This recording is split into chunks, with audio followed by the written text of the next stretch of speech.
Okay, I'm sorry. I didn't mean to take your chair. I didn't mean to take your chair. Here's your chair back. Sorry. How are we doing, everyone? My name is Michael Warden, and if you're new here, I gotta say it's a pleasure to meet you. Now, this is something that I haven't done in a very long time, if anything, just a couple years.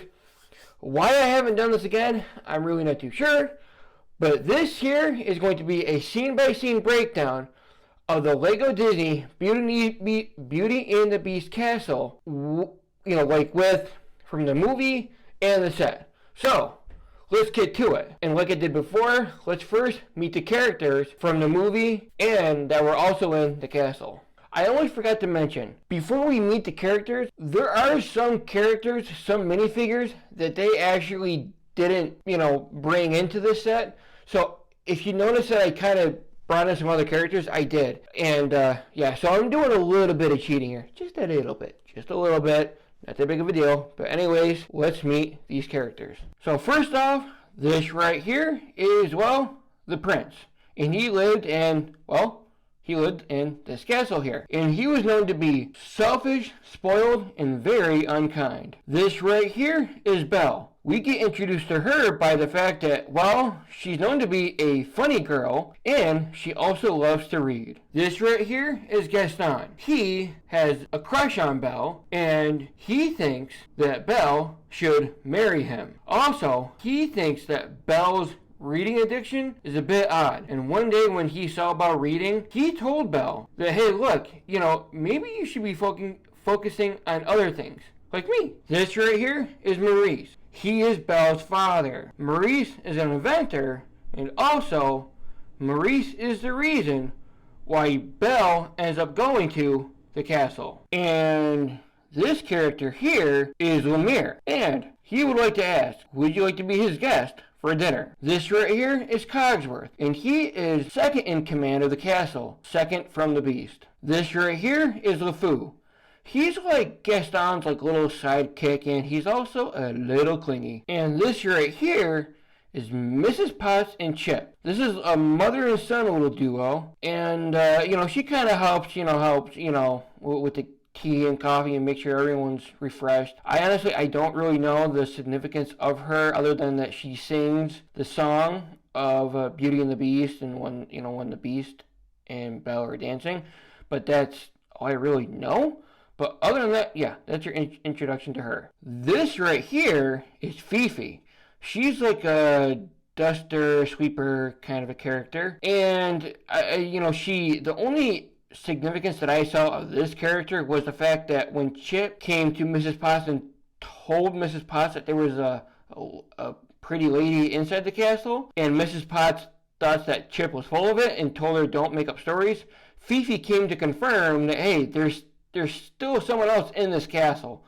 But that's the only significance that I saw. And also in the live action film, they interpreted Fifi as this bird pigeon sweeper looking thing. I don't know, it's a little strange, but whatever. But anyways, that's the introduction of the characters here. Now let's get to the scene breakdown. So how we start. There was a castle in a forest with a prince inside. The prince was known to be spoiled, selfish, and very unkind. There was an older woman who came to the castle, offered to a prince a single rose for shelter that night. He did not like her with how she looked and turned her away. She told the prince, do not judge me for my looks, because beauty is found within. After the prince had turned her away, she then turned into this beautiful enchantress. Then the prince had tried to beg for her forgiveness, but it was too late. She had then put a powerful spell over him and the castle, which turned him into a beast and turned everyone else into the talking furniture and kitchenware that we all know and love. After we had that nice little introduction of Belle, we then come across Maurice, who, like I said before, he was like an inventor. And Belle and Maurice were having this conversation, and Belle, she was saying, I feel kind of odd, my nose is always stuck in a book and stuff. And Maurice is like, well, no, you're not odd. Have you ever found someone to talk to? She goes, well, no, I haven't found anyone to talk to. I just don't know if I want to talk to anyone. And Maurice goes, crazy enough, well, have you ever tried talking to, Gaston? He's a handsome fellow. And after that, Maurice, he is working on an invention. And he also gets it working. And he gets all kinds of excited. He goes, ooh, I got the invention working, and I'm off to the fair.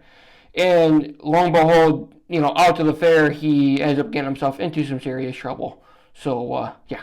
With Maurice off to the fair, he had lost his way a bit and doesn't know where he was at. He comes across a cross path. One way seems normal and the right way. The other way seems creepy and scary and the wrong way. As Maurice takes the wrong way, he ends up being chased by a pack of wolves.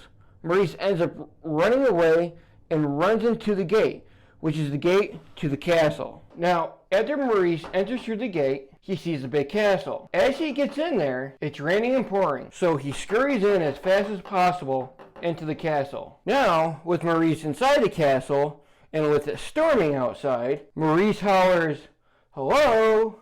Is anybody there?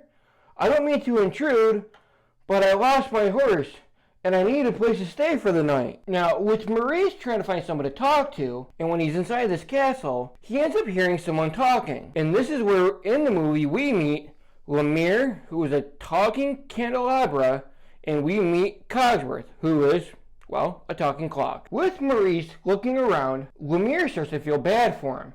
And Lumiere says, poor fellow, he must have lost his way in the woods. Cogsworth tells Lumiere to keep quiet, and maybe he will go away. But after Lumiere has had enough of seeing him suffer, he says, of course you can stay. After Maurice heard the, of course you can stay, he panicked, and he didn't know where he was coming from. So in a panic, he grabs a candle, who is Lumiere, the talking candelabra, to help look around to try to figure out who is talking to him. And with Maurice looking around, he goes, who goes there? Who said that? Lumiere says, over here.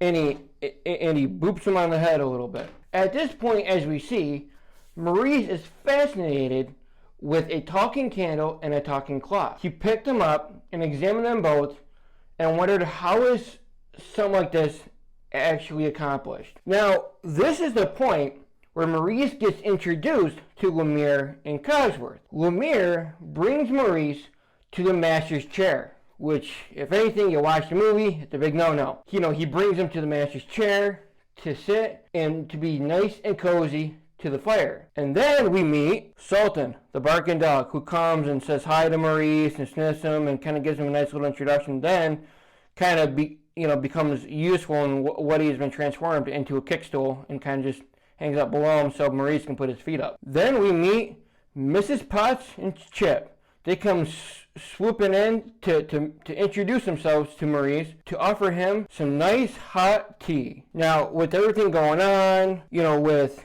Maurice getting nice and snuggled, been given tea, and Lumiere and Cogsworth, got all kinds of cozy and stuff and whatnot, they get another visitor. And that visitor is the Beast. And he comes in all intimidating and scary and angry.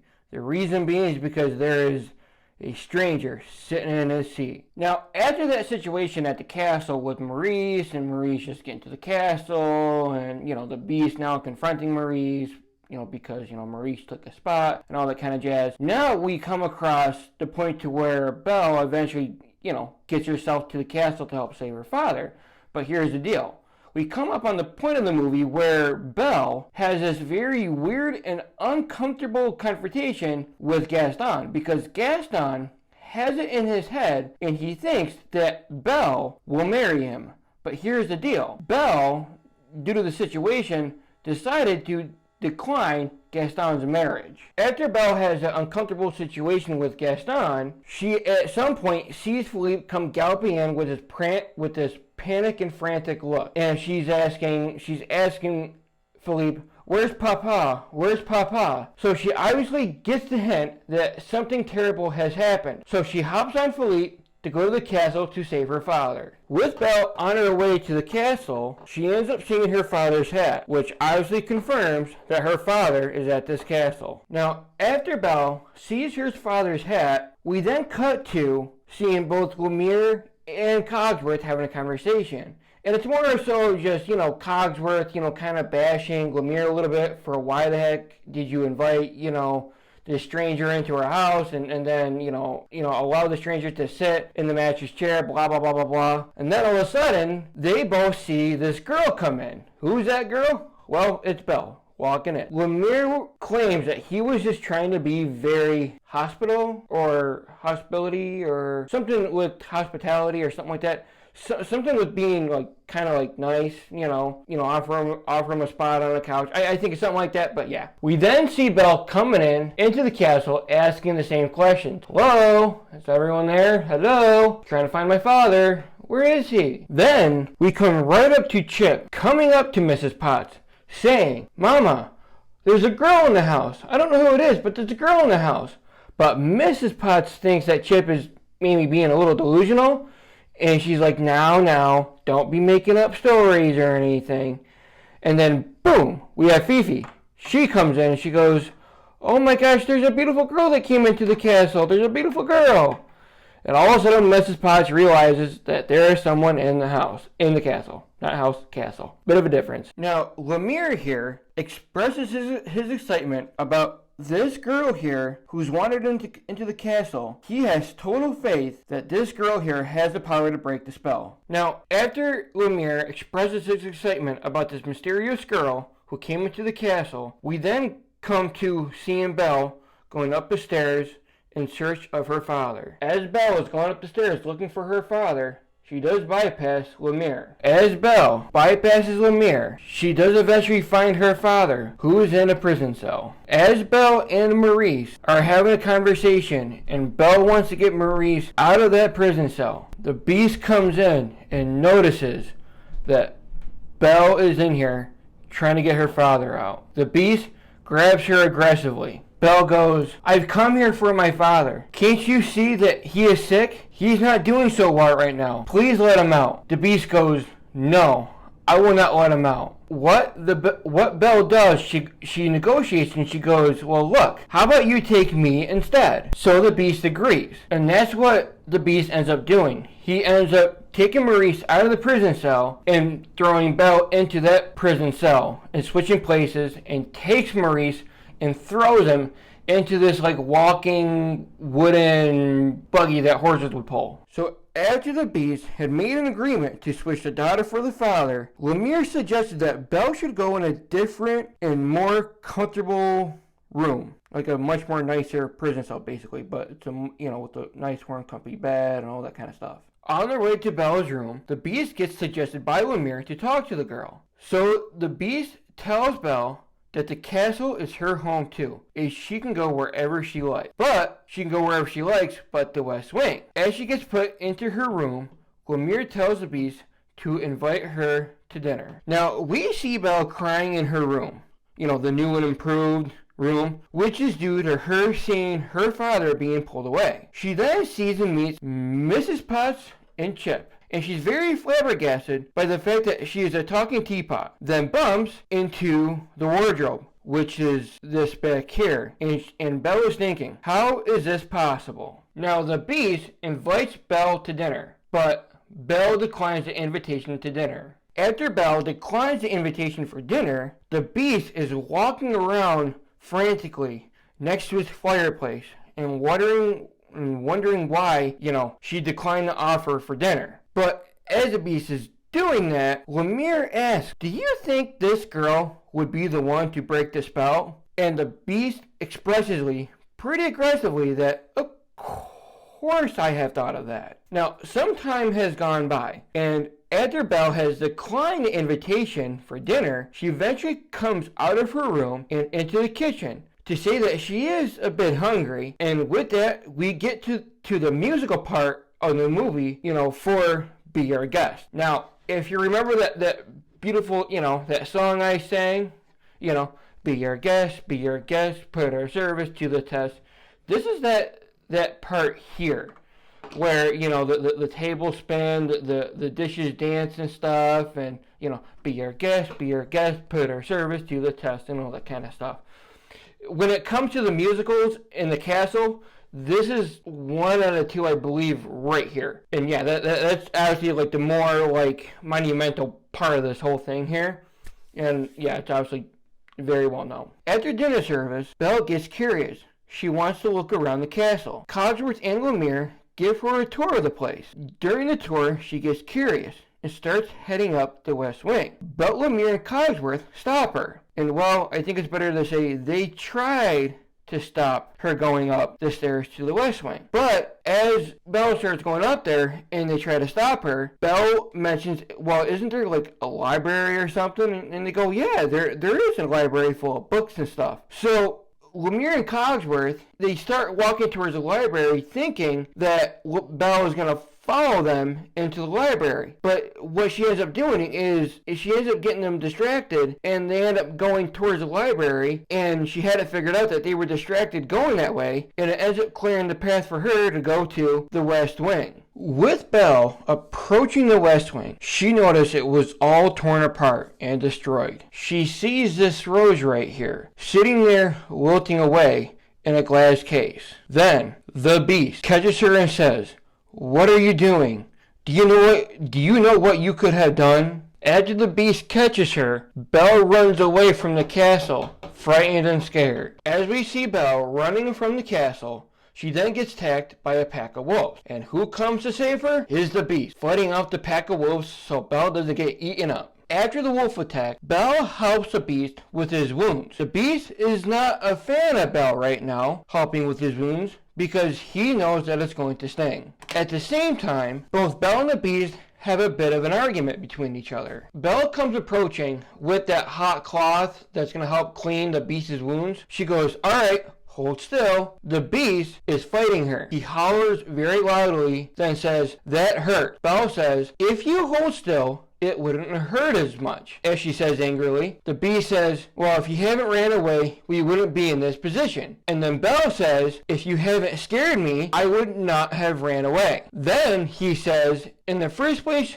you shouldn't have been in the West Wing." Belle says, "Well, you should learn how to control your anger." As Belle is tapping his wounds with the cloth, she says, "Thank you for saving me." The Beast says, "You're welcome." Now, we cut to Gaston trying his hardest to get with Belle, but also trying to throw her father into an asylum. Now, if you were to ask me, him trying to throw Maurice, who is Belle's father, into an asylum is kind of counteractive to what he wants to do, which he wants to get with Belle, which, don't you think, it wouldn't be a good idea to get her father thrown into an asylum, then yet at the same time, oh dear God, trying to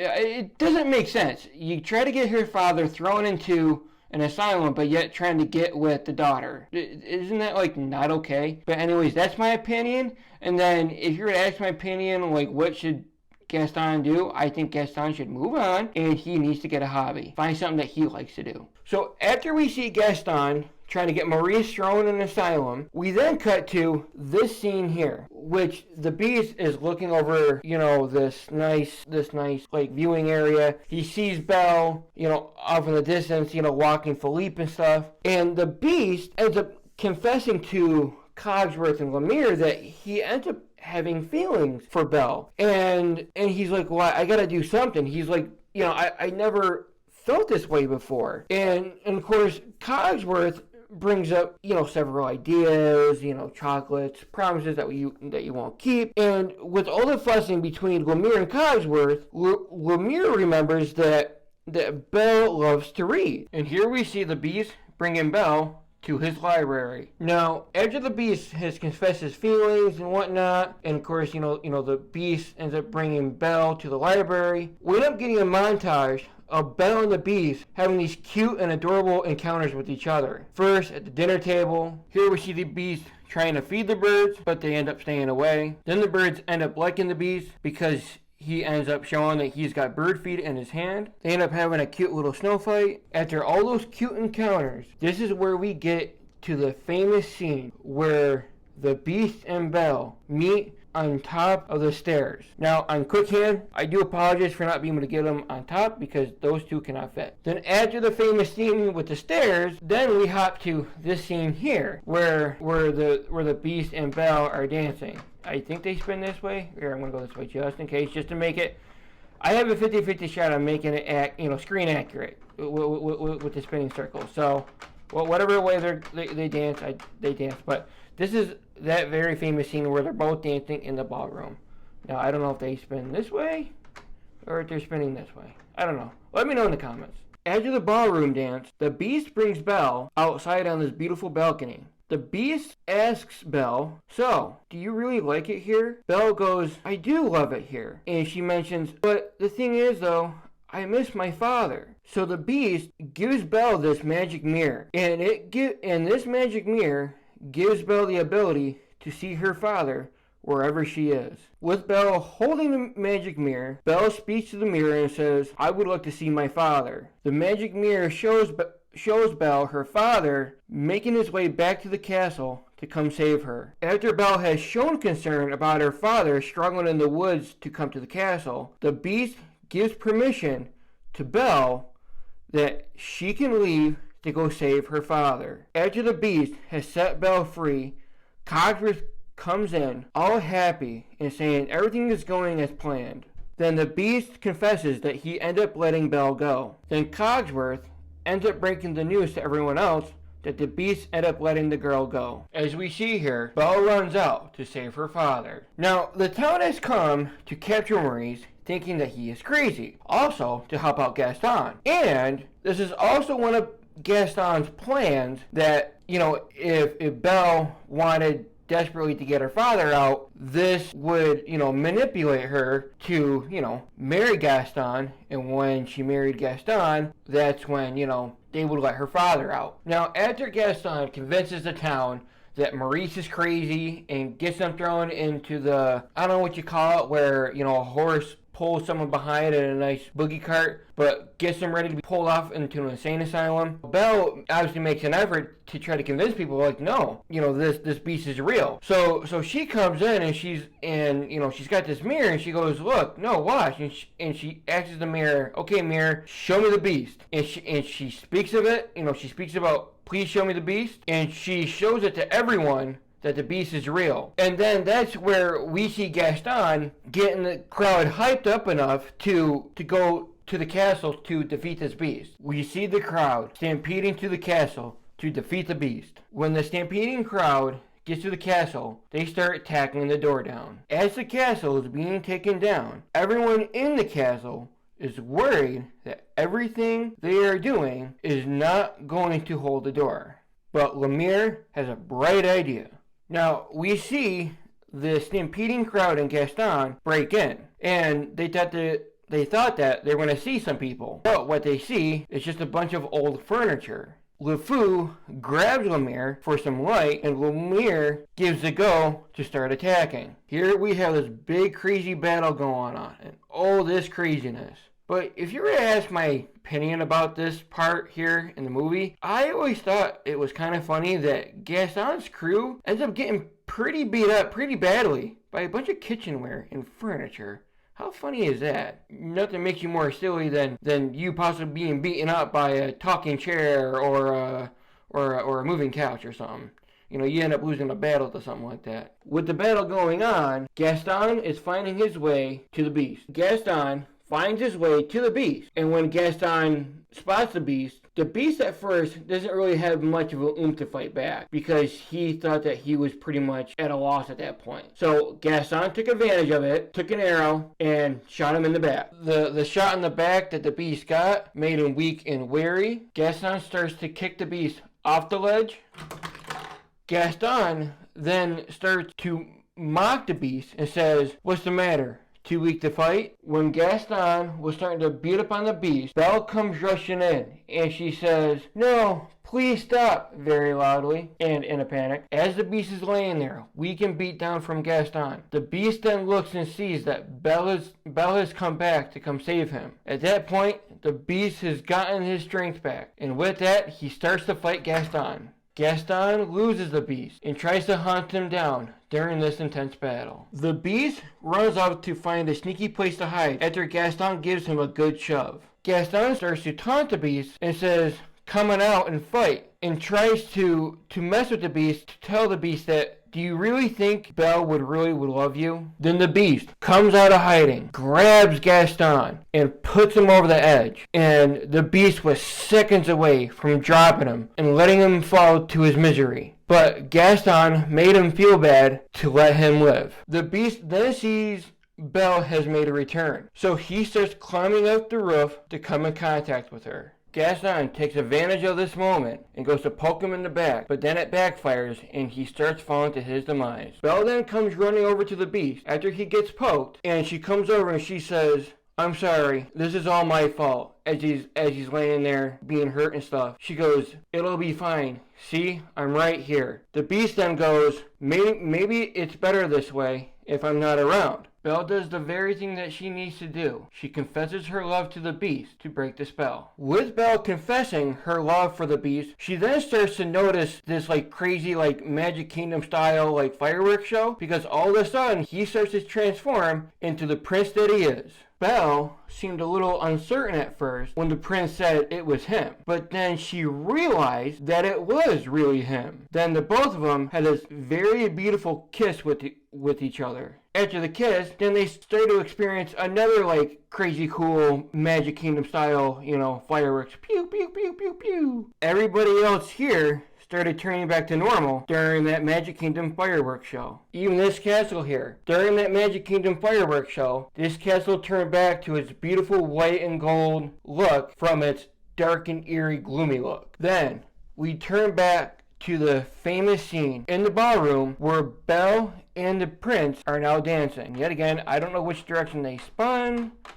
I can't remember off the top of my head, but I'm gonna go both ways just to, gosh darn it.